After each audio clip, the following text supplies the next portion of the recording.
네, 3인칭 시사시점 장예찬 청년재단 이사장, 권지웅 전 더불어민주당 비대위원 두 분과 함께하겠습니다. 두 분 안녕하세요. 네, 안녕하세요. 안녕하세요, 장예찬입니다. 네, 지금 유튜브로 저희 모습 생중계되고 있으니까요. 유튜브 MBC 라디오 시사 채널로도 함께해 주시면 감사하겠습니다. 유튜브를 지금 보시던 분 중께서요, 어부바맨이라는 아이디 쓰시는 분이 아니 MC가 직접 가림막 설치하는 거였음이라는 질문 주셨는데 매번 그러는 건 아니고요. 제가 좀 시작하다 갑자기 가림막이 없는 걸 발견하고 그냥 즉흥적으로 설치를 했습니다. 제작진이 각성해야 됩니다. 아닙니다. 그런 문제는 아니고요. 네, 먼저 장예찬 이사장님 가져오신 오늘의 이슈 어떤 겁니까? 네, 오늘 국민의힘에서 주호영 원내대표가 선출이 되었습니다. 네. 그런데 당초에는 주호영 원내대표가 압승을 거두지 않을까 하는 예상이 지배적이었는데요. 그랬죠. 대선론에도 불구하고 이용호 의원, 호남의 민주당 출신 재선 의원인데 이번에 40표 넘는 득표를 하면서 이것이 국민의힘 내부에서 어떤 변화의 갈망에 어떤 이 신호들이 쌓이고 있는 것 아니냐 하는 해석이 나오고 있습니다. 네. 이 부분 좀 짚어보고 싶고요. 예. 또 지금 계속해서 뭐 국민적 관심사이기도 하고 이제는 국민적 피로의 대상이기도 한 이준석 전 대표 징계와 관련된 문제에서요. 네. 오늘 정진석 비대위원장과 유상범 의원 사이에 나눴던 문자 내용이 공개되는 해프닝이 있었습니다. 네. 이로 인해서 유상범 의원이 윤리위원회에서 사퇴한다는 입장을 방금 전에 밝혔는데 네. 그 부분도 다뤄볼 주제 같습니다. 네. 국민의힘발 두 가지 중요한 이슈를 가져오셨습니다. 우선 원내대표 당선, 주호영 원내대표 당선 축하드리고요. 어떠세요, 권지웅 비대위원님? 그러니까 뭐 말씀하신 대로 생각보다 네. 이용호 의원이 꽤 많이 받은 것 같아요. 네. 그러니까 뭐 여러 가지 해석이 가능할 것 같은데 그중에 저는 그런 생각이 들긴 했습니다. 어쨌든 윤석열 정부가 만들어지고 네. 윤핵관이란 말이 유행처럼 있었지 않습니까? 예. 그리고 물론 이용호 의원도 윤석열 대통령과 멀다 이런 말이 아니라 초기 윤핵관이라고 불려지는 분이 있었는데 권성동 의원이라든지 네. 장재현 의원이라든지 근데 이분들에 대한 약간의 의구심 혹은 아니면 피로도 이런 것들이 이번 원내대표 선거에서 좀 드러난 거 아닌가 이런 생각은 들었습니다. 네. 두 말씀을 종합하면 일단 이용호 의원에게 간 40표가 넘는 그 표수가 이용호 의원 개인보다는 윤핵관에 대한 견제 내지는 어떤 반발의 표다 이렇게 이해가 됩니다. 저는 그렇게는 보지 않고요. 왜냐하면 예. 이용호 의원을 영입한 사람이 바로 윤석열 대통령이거든요. 선거 과정에서 직접 영입에 공을 상당히 많이 들였었고 예. 인수위에서도 정무행정사법분과 간사를 했습니다. 이게 인수위에서 위원장 다음으로 사실상 높은 자리나 마찬가지예요. 네. 그렇기 때문에 계속해서 윤석열 정부 수립과 초기 국정과제 세팅에 큰 역할을 해서 네. 이용호 의원 비윤이라고 본인 평가하면 좋아하지 않을 겁니다. 왜냐하면 윤석열 정부 수립에 지대한 공을 세우셨으니까요. 네. 그런데 호남 출신이고 민주당에서 사실 국민의힘으로 입당한 지도 얼마 되지 않았고 물론 무소속 기간이 있었습니다만 네. 또 재선이잖아요. 네. 보통 원내대표가 3선 이상이라고 생각해 봤을 때는 상당히 파격적인 후보였거든요. 예. 그럼에도 불구하고 표가 많이 나온 건 우선 주호영 의원 대세론이 워낙 지배적이었으니까 의원들이 조금 안심하고 네. 뭔가 색다른 변화의 메시지를 주고자 표를 던진 감도 있겠습니다만 네. 지금 일단 당의 안정이나 수습이 중요하지만 이 국면이 일단락되면 호남에 대한 구애나 중도 외연 확장 등 네. 국민의힘도 뭔가 새로운 변화의 물결이 필요하다고 느끼는 의원들이 우리의 예상보다는 더 많았다는 거. 저는 네. 그래서 이게 긍정적인 결과라고 생각을 하고요. 예. 내심 주호영 의원의 당선을 점치면서도 이용호 의원이 선전하기를 바랬었는데 네. 이 결과를 보면 정진석 비대위원장이나 비대위원들 그리고 이번에 당선된 주호영 원내대표도 당을 운영하는 데 있어서 조금 더 우리가 약간 변화의 목소리나 또 선거 때 보여왔던 호남에 대한 구애 등을 계속 이어나가야겠구나. 그러니까 지지층 결집이 지금 중요하지만 네. 그 너머를 바라봐야겠구나라는 경각심을 가지게 될 것 같아요. 이게 좋은 의미에서 이번 원내대표 선거 결과가 국민의힘에 바람직한 긴장감을 좀 불러일으키지 않았나 싶습니다. 네. 그러니까 저는 이제 친윤이 아니다 이렇게 말씀드렸던 건 아니고 예. 이번에 이제 원내대표 선거가 있을 때 사실 주호영 예. 의원을 추대하자고 권성동 의원이 막 전화를 돌렸다 이런 보도가 좀 있었지 않습니까? 그랬죠. 그러니까 지금 현재까지의 윤핵관들에 대한 피로감 이런 거는 좀 반영된 거 아닌가 이런 생각은 여전히 듭니다. 물론 이제 네. 제가 좀 떨어져 있기 때문에 이렇게 볼 수도 있는데 물론 밖에서 보기에는 그런 이미지가 좀 있습니다. 밖에서 볼 때는 말이죠. 네. 근데 이게 네. 원사이드한 결과보다는 이런 결과가 국민들 보시기에도 좀 더 나아 보이긴 한 것 같아요. 네, 결과적으로는 긍정적이다. 그리고 외연 확장, 중도로의 어떤 그러한 역할이라든지 그런 부분에 있어서 중요한 좋은 그 영향을 미칠 것이다라는 해석을 해주셨어요. 장예찬 이사장님께서요. 그런데 말이죠. 그러한 그 방향 전환의 중심에 역시 아까 말씀 주셨던 이준석 전 대표에 대한 입장이 또 있지 않은가요? 그렇죠. 네. 그렇죠. 그런데 오늘 이제 문자 메시지가 공개되었는데 네. 간략히 청취자분들께 설명드리면 이게 그 정진석 비대위원장과 유상범 의원이 지난 8월에 주고받은 문자였습니다. 네. 그게 이제 오늘 정진석 비대위원장이 오찬 같이 하자는 새로운 메시지를 보내면서 그 사이에 다른 메시지 주고받은 게 없었기 때문에 화면에 포착되어서 마치 지금 주고받은 것처럼 오해를 좀 불러일으켰던 건데요. 그러니까 이게 이준석 전 대표가 기자회견을 하면서 양두구육, 개고기 이 표현을 썼던 그날 정진석 비대위원장이 그 당시에는 부의장 신분이었지만 당 내에서는 평의원이었죠.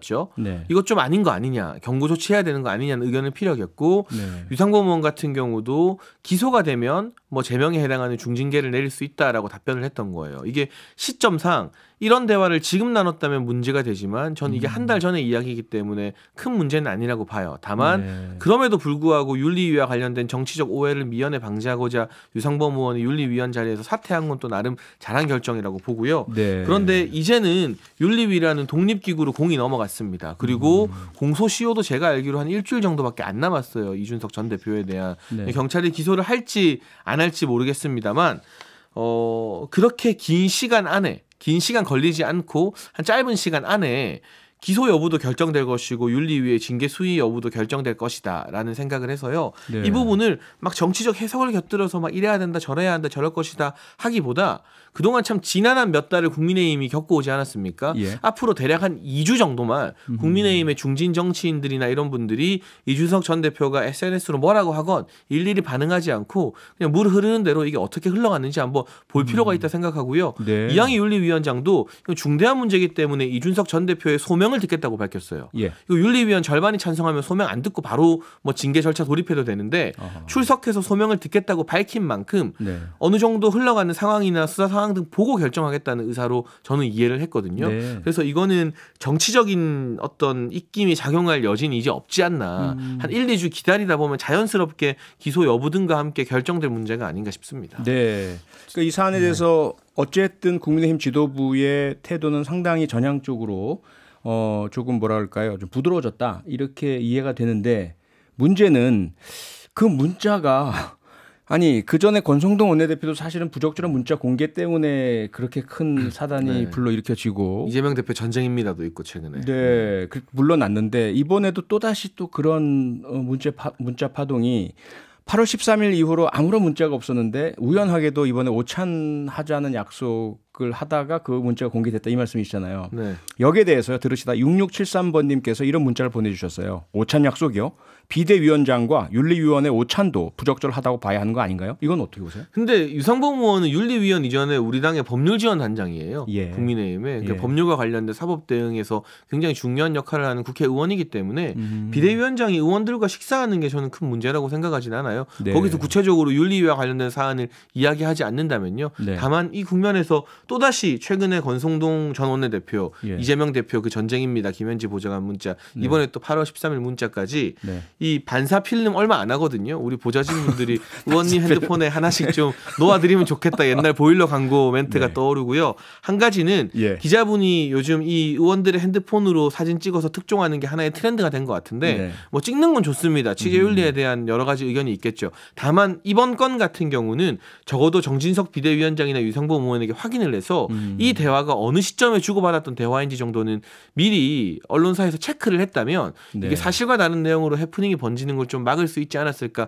그 정도 노력은 우리 언론도 할 필요가 있다고 생각합니다. 권지웅 비대위원은 어떻게 보세요? 아니 저는 일단은 그 문자 내용 보면서는 두 가지가 좀 인상적이었는데 한 명의 윤리위원인데 이렇게 말했어요. 징계해야죠. 그러니까 징계 의견을 내야죠. 징계 의견을 낼 생각입니다.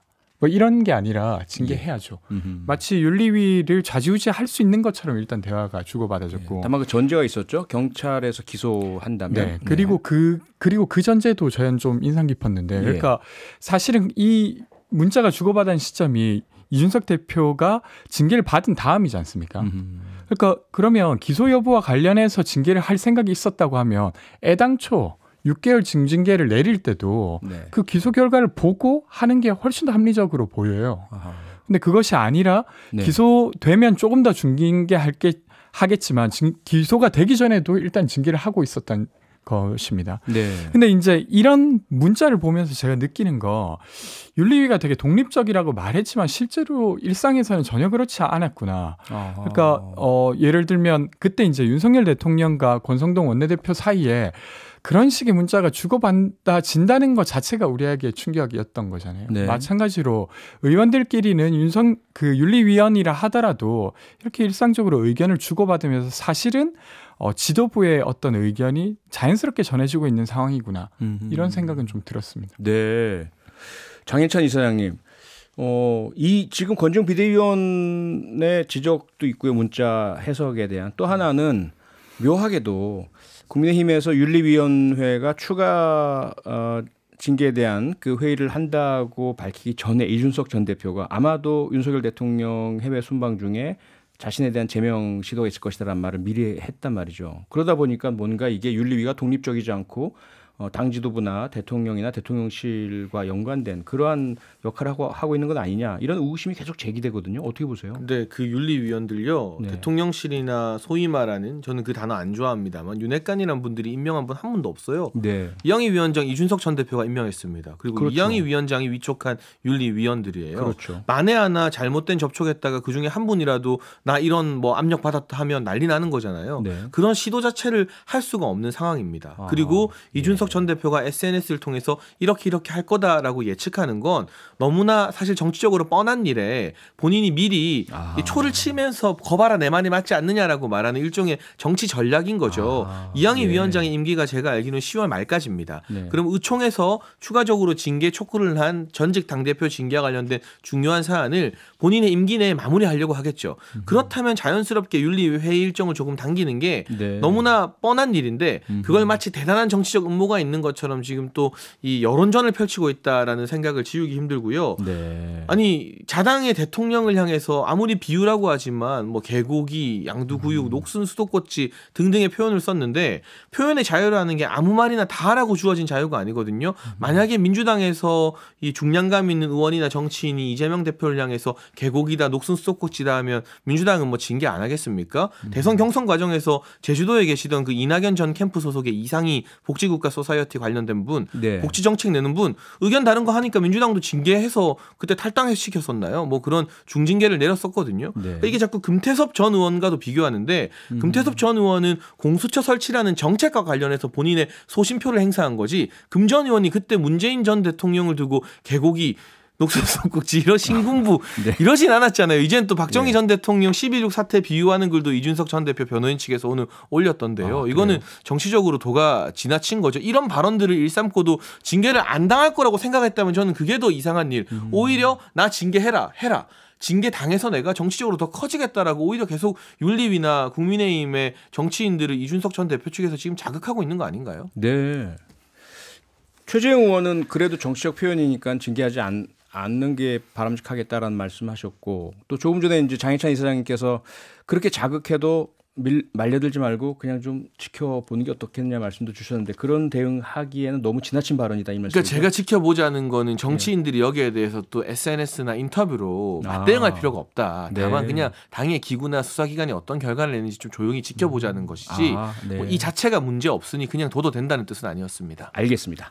네, 다음 이슈로 넘어가 보죠. 권지웅 전 비대위원 어떤 이슈 가져오셨습니까? 네. 이번에 이제 9.19 군사 합의를 기점으로 해서 그 문재인 대통령이 축사를 하나 썼어요. 네. 근데 이것을 두고 이제 국민의힘에서는 과도한 정치 개입이다 이렇게 이야기하고 나섰습니다. 그래서 이 부분에 대한 이야기 드려보려고 합니다. 네. 뉴스를 보신 분들도 계시겠지만 아직 못 보신 분도 계실 테니까요. 문재인 대통령 퇴임 후 첫 현안 메시지죠. 네. 예, 그 내용 간략하게 좀 이야기를 해주실까요? 그러니까 이제 7.4 공동선언이나 그러니까 이건 박정희 때 있었던 것입니다. 남북 기본 합의서 그리고 지금 최근에 평양 공동선언까지 과거에 이제 정부가 합의했던 것에 기초해서 그러니까 대화의 물꼬를 만들어 나가야 되고 그리고 그 대화의 물꼬를 만들어 가기 위해서는 신뢰가 기본이 돼야 되는데 그것이 그 전에 맺었던 약속을 잘 이행함으로써 그 물꼬를 만들 수 있지 않겠냐 이런 이야기를 한 거예요. 저는 이제 국민의힘이 과도하게 문재인 대통령이 뭘 하면 지금 전 대통령이 뭘 하면 되게 과민 반응하시는 것 같긴 해요. 그러니까 작년에도 대통령이던 시절에 네. 교황을 면담할 일이 있었습니다. 프란치스코 교황을. 그때 이제 북한에 기회가 되면 한번 가시면 어떠냐. 그리고 그렇게 되게 되면 한반도 평화에 진전이 있을 것 같다. 이렇게 이야기를 했는데 네. 이것이 또 선거에 되게 과도한 개입이라고 당시에 김기현 원내대표가 발끈한 적이 있었어요. 근데 이것 역시도 사실은 네. 이제 문재인 대통령 전 대통령께서 지금 윤석열 정부가 정말 잘못하고 있다 이렇게 말하는 게 아니라 그 전에 맺었던 합의를 상기시킴으로써 윤석열 대통령에게도 이 말이 전해지겠지만 사실은 네. 김정은 위원장에게도 전해지는 말이거든요. 그래서 이것으로 좀 대화의 물꼬를 만들어보자. 최근에 네. 이제 김정은 위원장이 핵을 되게 선제적으로 이용할 수 있다 이런 거 담화를 발표했지 않습니까? 예, 법제화를 했죠. 아예. 매우 강경한 발언이었습니다. 물론 이제 윤석열 대통령께서 그 전에 담대한 구상이라고 해서 단계적으로 풀면 경제적 조치를 하겠다라고 했지만 네. 거기에 대한 대답이 강경 일변도로 지금 오고 있는 상황이에요. 네. 그래서 이걸 가지고 또 너무 정치적 어떤 개입이다 이렇게 하실 필요는 없지 않았나 싶습니다. 네, 양금희 국민의힘 원내대변인의 언급 내용 잠깐 소개를 해드리면 문재인 전 대통령은 한반도 안전을 위협하는 정치 개입 멈추고 평화쇼 희생자들에 대한 진정성 있는 사과부터 해야 한다. 장해찬 이사장님도 이 양금희 대변인하고 같은 생각이죠? 일단 우리 국민들이 그리고 예. 국제사회의 수많은 시민들이 북한한테 속았잖아요. 김정인 위원장한테 완전히 속았죠. 네. 근데 그 속도록 만드는 보증인 역할을 참 아쉽게도 문재인 전 대통령이 했거든요. 물론 저는 문재인 전 대통령께서 나름의 선의를 가지고 최선을 다했다고 생각합니다만 네. 정치나 외교는 냉정하게 결과로 말하는 것이지 않습니까? 도보다리에서 김정은 위원장 만나고 비핵화에 대한 의지가 있다고 보증인 역할을 했는데 하노이 노딜 이후에 탄도미사일 실험을 몇 번을 했습니까? 그리고 이제는 핵 무장을 대놓고 선포할 뿐만 아니라 북한의 법을 고쳐서 이걸 필요하면 선제 공격도 할 수 있다는 무시무시한 이야기를 하고 있습니다. 예. 이 상황이 초래되었다면 일단 대화나 평화가 중요하다는 거 거기에 동의하지 않을 국민이 누가 있겠습니까? 다만 네. 적어도 최소한의 균형 감각을 위해서 김정은 위원장이나 북한의 행태에 대해서 좀 꾸짖는 말씀 이러면 안 된다. 당신들도 약속을 지켜야 된다. 나에게 분명히 비핵화에 대한 의지를 보이지 않았느냐라는 그 정도의 말씀이 좀 들어갔다면 그래도 한반도 평화를 위한 전직 대통령의 어떤 진정성에 대해서 우리가 수긍을 할 수 있을 텐데 네. 지금 문재인 전 대통령의 이 같은 메시지를 보게 되면 북한에 대한 지적은 단 한마디도 들어가 있지 않아요. 결국 문재인 시대의 어떤 이 외교적 성과가 지금 사실상 부인되는 것을 참지 못하겠다. 내가 잘했었다라는 그런 동어 반복으로 느껴지거든요. 그렇다면 네. 하노이 노딜 이후 북한의 수많은 도발과 이 핵 무장 선포를 어떻게 해석할지 여기에 속은 우리 국민들과 미국도 국제사회는 어떻게 반응해야 될지 네. 이 부분에 대한 고민은 좀 결여되어 있는 것 같아서 아쉽습니다. 네. 저는 한 3년 지나서 윤석열 정부가 어떤 대답을 할지 궁금한데요. 아하. 그러니까 지금 뭐 국민이 속았다라고 하는 건 그 속인 자가 문재인 대통령이 아니라 사실은 이제 외교관계가 풀리지 않은 것에 대한 어떤 한탄이나 이런 건 저는 할 수 있지만 네. 누군가만을 향해서 그런 이야기 하기 어렵다고 생각합니다. 지금과 같은 잣대로 하게 된다고 하면 3년 뒤에 어떤 외교적으로 되게 어려운 상황이 되면 그 역시 모든 책임이 윤석열 대통령을 향해야 돼요. 저는 그렇게 어떤 일국의 대통령이라 하더라도 모든 걸 책임질 수 있는 사람은 없다고 생각합니다. 근데 이제 지금 문재인 대통령의 이야기가 네. 어쨌든 이것을 평화적으로 풀어나갔으면 좋겠다는 어떤 방향에 대한 이야기이지 지금 정부가 아주 잘못하고 있다라고 꾸짖거나 이런 이야기는 아니라고 생각해요. 근데 네. 되려 이제 더 발끈하셔서 이런 국면을 만들어 가시는 건 아닌가 싶습니다. 근데 윤석열 대통령은 적어도 뭐 북한이 비핵화 의지가 있으니까 우리가 믿어주자라는 이야기를 하거나 그러진 않죠. 그냥 철저하게 원칙을 따라서 비핵화 의지를 보이면 담대한 구상을 열어주겠다. 그렇지 않으면 타협 없다라는 말을 네. 하고 있어서요. 네. 결과를 떠나서 국민들께 어떤 약속을 하느냐 마느냐의 문제라고 생각합니다. 알겠습니다. 오늘 여기서 마치도록 하겠습니다. 장예찬 청년재단 이사장, 권지웅 전 더불어민주당 비대위원 두 분과 함께했습니다. 두 분 수고하셨습니다. 고맙습니다.